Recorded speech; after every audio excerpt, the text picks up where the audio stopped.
Jadi perlu saya tegaskan bahwa statement itu bohong, ngaram. Karena di persidangan 3 orang anak telah diperiksa, 1 anak korban, 2 anak saksi. Jadi ironis sekali kalau kemudian diputar-balikan fakta seolah-olah cuma 1 saksi yang diperiksa dan kemudian menghukum.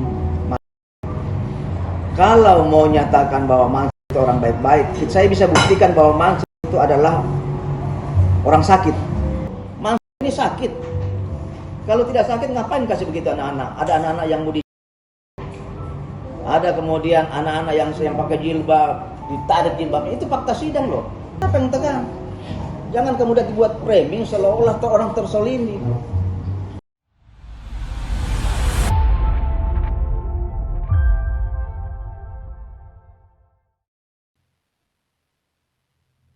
Assalamualaikum warahmatullahi wabarakatuh.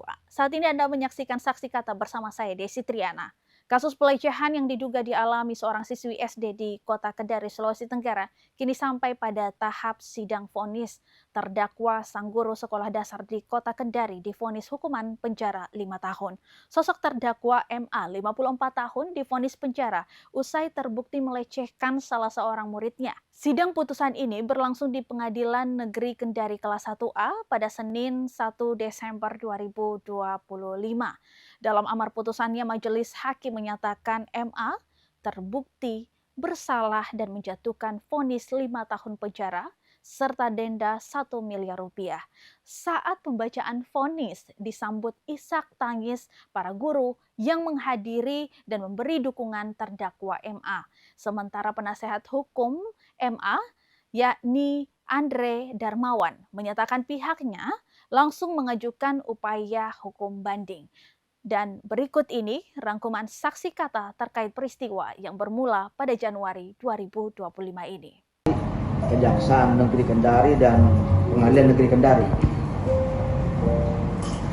Berkembang dalam perkembangan kemarin kita melihat bahwa ada riak-riak dari teman-teman yang menyatakan bahwa seolah-olah perkara ini tidak adil diputuskan oleh pengadilan. Ada statement juga yang mengatakan bahwa hanya 1 saksi anak. Jadi perlu saya tegaskan bahwa statement itu bohong, ngaram. Karena di persidangan 3 orang anak telah diperiksa, 1 anak korban, 2 anak saksi, 1 orang tua korban, 1 ahli, 2 saksi ada cat dari mana. Jadi dalam perkara anak itu memang anak tidak disumpah, aturannya memang sudah seperti itu, anak tidak disumpah. Tetapi terhadap perkara anak, karena ini perbuatan terkait dengan tindak pidana kekerasan seksual, keterangan anak itu menjadi satu bukti walaupun tidak disumpah. Ditambah dengan petunjuk yang lain, misalnya ditambah dengan bukti surat, ada keterangan dari psikiater, ada keterangan dari ahli, itu sudah 3 alat bukti. Dari ketiga alat bukti itu menjadi ditariklah, hakim menariklah keyakinannya. Oh, saya yakin bahwa orang ini memang melakukan tindak pidana yang didakwakan jaksa.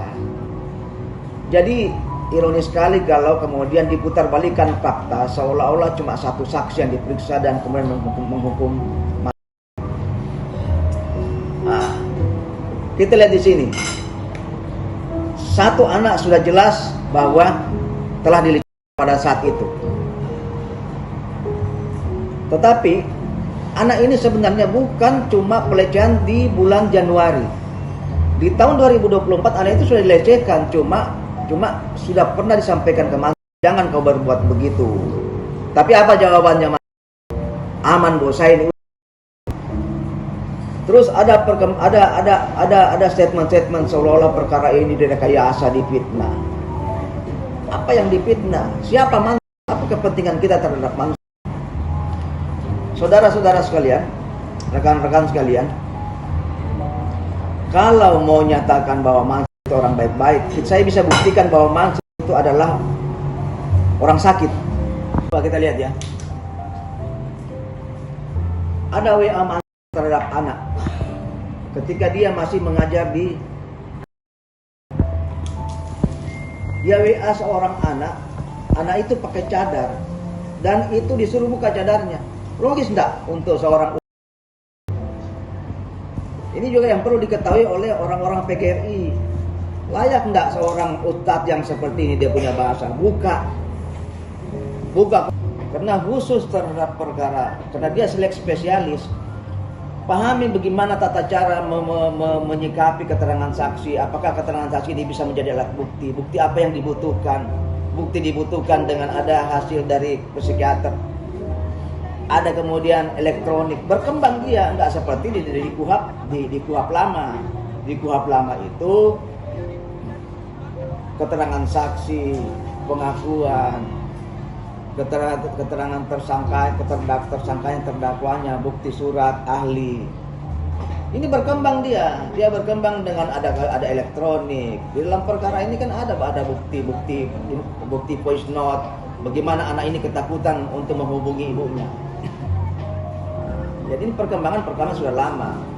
Di tahun 2020 juga sudah pernah dipersoalkan cuma kemudian dibungkus perkara itu. Alasannya mau dihentikan. Faktanya pindah ke SMA, SD melakukan lagi. Jadi orang ini orang sakit. Jadi itu khusus pada guru-guru. Mansur ini sakit. Kalau tidak sakit ngapain kasih begitu anak-anak? Ada anak-anak yang mau ada kemudian anak-anak yang pakai jilbab, ditarik jilbab. Itu fakta sidang loh. Anak-anak itu menerangkan di depan persidangan. Keterangan anak itu bersesuaian dengan keterangan yang lain. Keterangan anak itu bersesuaian dengan keterangan. Tapi dia alasan lagi bahwa dia suruh buka karena suaranya seperti suara laki-laki. Bagaimana mungkin mau mengatakan itu suara laki-laki? Orang ngechat itu yang bekerja jempol, bukan mulut, bukan mendengar, mata dan jempol. Alasannya nggak masuk di akal, sehingga hakim menjadi yakin terhadap hukuman, terhadap tuntutan 6 tahun. Jaksa nggak mungkin nuntut 3 tahun karena ancaman hukumannya minimal 5 tahun. Apalagi dia pendidik tambah 1/3. Ini pengetahuan hukum buat guru-guru. Pengetahuan, jadi nanti katanya dikriminalisasi. Ngapain ngekriminalisasi? Apa manfaatnya? Kenal juga tidak. Kemudian korban mau seolah-olah dia mensolimi gurunya. Justru gurunya adalah pelaku. Itu yang perlu kami tegaskan. Dan kami akan tetap memantau perkara ini sampai kapanpun perkara ini. Ketika inkrah, Mansur harus dipecat. Tidak ada kata lain, Mansur dipecat. Pikir cukup sekian. Makasih. Jangan dalam waktu di depan persidangan perkara pidana juga sudah terungkap ini. Di persidangan perkara itu terungkap lagi tentang chat ini. Chat ini merupakan satu bukti juga bahwa ternyata orang ini perilakunya sakit dia. Masa yang disuka anak-anak dan semua saksi, satu saksi korban anak, 2 saksi anak, itu tingginya rata-rata sekitar 160 ke atas. Anak-anak yang menonjol gitu. Sehingga mungkin dengan itu Mansur ya tertariklah dengan itu. Apa yang lain? Kalau yang saksi yang ditahan dengan bukti visumnya itu bagaimana? Mana? Jadi begini, berbicara tentang visum. Dalam perkara pelecehan, kalau cuma apa yang mau visum? Apa yang mau divisum? Coba kita gunakan kita punya akal sehat dengan melihat undang-undang yang ada. Yang divisum itu kalau misalnya ada tindakan kekerasan, itu pakai visum. Kalau seperti itu, ketika anak-anak itu dicabut, ada ketakutan, yang dilakukan adalah memeriksa ahli psikiater, bukan visum dokter. Itu yang harus dipahami. Beda dong. Beda, masa kalau di wajar harus ada visum. Kalau terhadap mentalnya pakai psikiater gitu. Karena itu ada verbal saja, verbal itu terhadap anak itu psikiater, bukan visu. Jadi keliru itu. Perlu kembali belajar tentang tindak pidana kekerasan seksual. Gitu.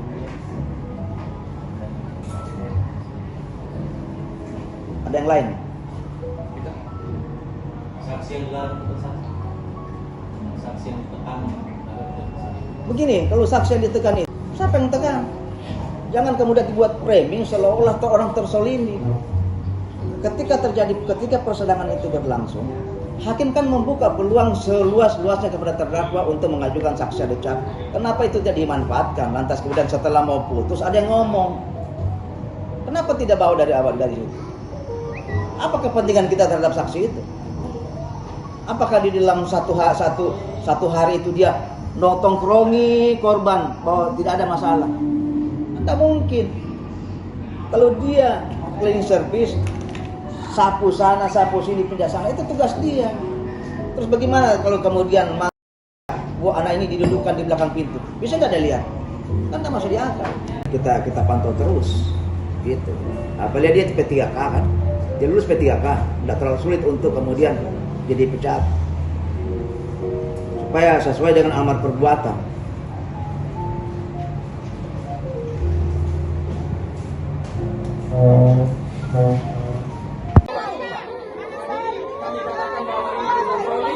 Berdasarkan pembuktian, tidak berdasarkan alat bukti. Kami mengucap bismillah tadi, kami langsung menyatakan banding.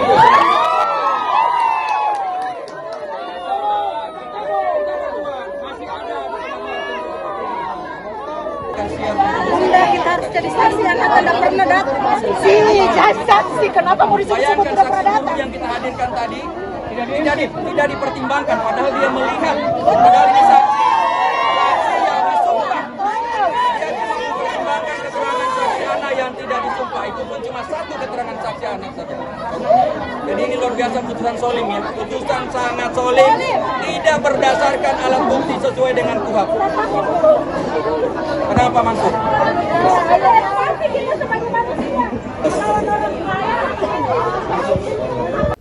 Sebelumnya, penasehat hukum guru MA Andre Darmawan menyatakan keberatan atas putusan hakim yang menjatuhkan vonis 5 tahun penjara terhadap kliennya. Dia pun menyatakan banding atas putusan Majelis Hakim Pengadilan Negeri Kendari.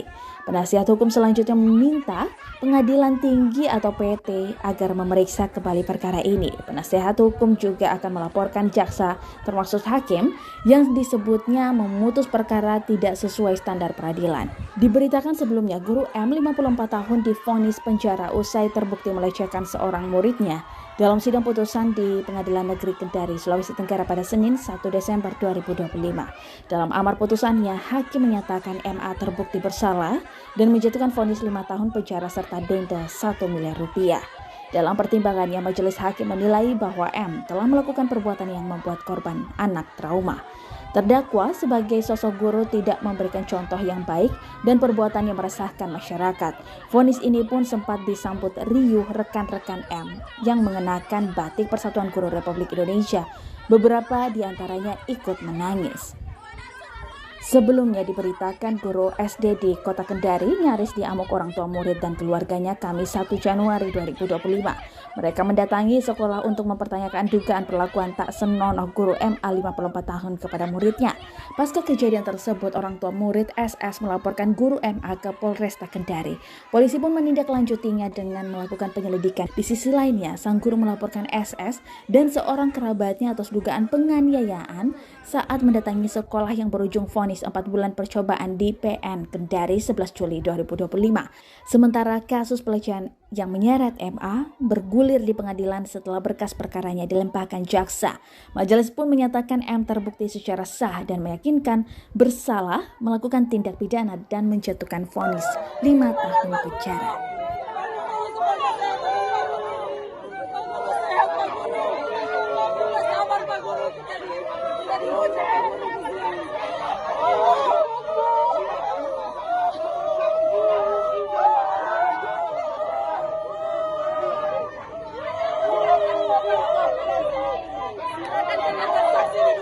akhirat kalian belum tentu benar.